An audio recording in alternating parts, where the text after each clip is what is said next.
the book of Acts, that fabled moment for Paul on the road that led to Damascus. And he stands before that beaming light of the Son of God and hears Jesus speak to him, Saul, Saul, why are you persecuting me?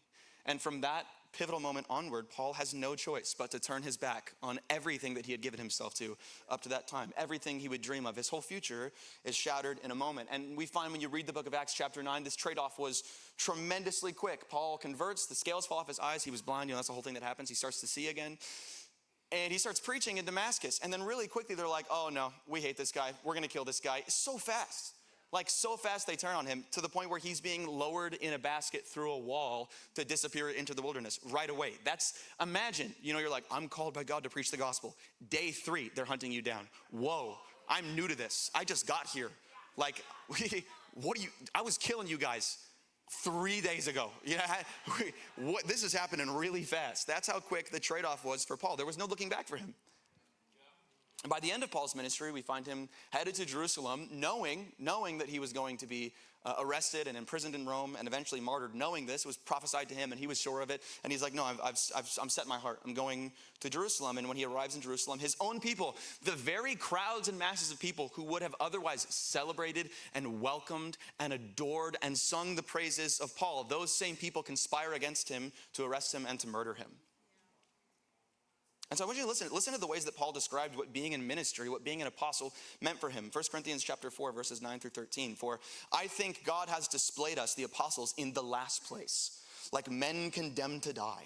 We have become a spectacle to the world, both to angels and to people. Up to the present hour, we are both hungry and thirsty. We are poorly clothed, roughly treated, homeless. We labor, working with our own hands. When we are reviled, we bless. When we are persecuted, we endure it. When we are slandered, we respond graciously. Even now, we are like the scum of the earth, like everyone's garbage. Now he's sounding like a Baptist. Listen to him in 2 Corinthians chapter 11.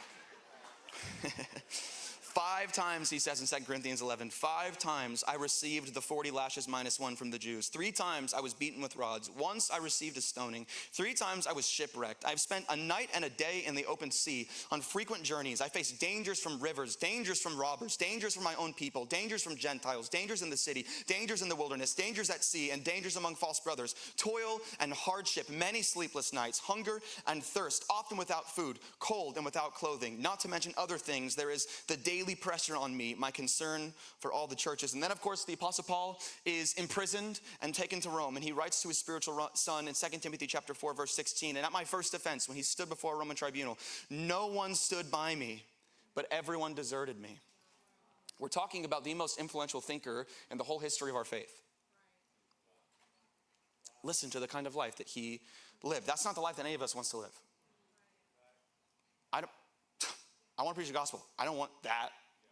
Right? I'm good. I want to be faithful to Jesus. Whoa. But at that kind of cost, it's like, maybe, Paul, you should have just kept your success in the world. Maybe you should have just got the PhD, Paul, and ran your thing and been successful and been well known. Maybe that's what you should have done. But friends, listen to how Paul felt. Philippians chapter 3, verse 7. Remember, everything that Paul stood to gain and everything that he subsequently lost because of his decision to be a follower of Jesus. But everything that was a gain to me, I have considered to be a loss because of Christ. More than that, I also consider everything to be a loss in view of the surpassing value of knowing Christ Jesus my Lord.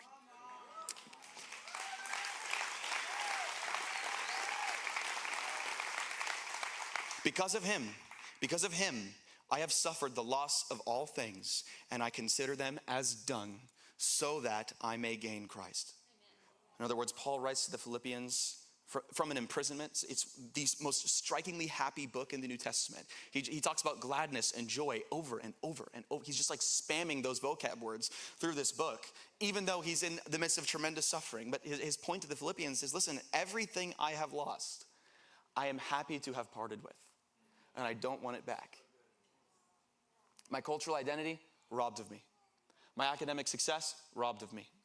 My respect in my nation, robbed of me. My connection to my family, robbed of me. My wealth, taken away. All of it lost. All of it forsaken. Everything I could have had and could have been has been taken out from underneath my feet because I have chosen to follow Jesus. And everything that I have lost, I have no interest in getting back. In losing them, he says, I have gained Christ.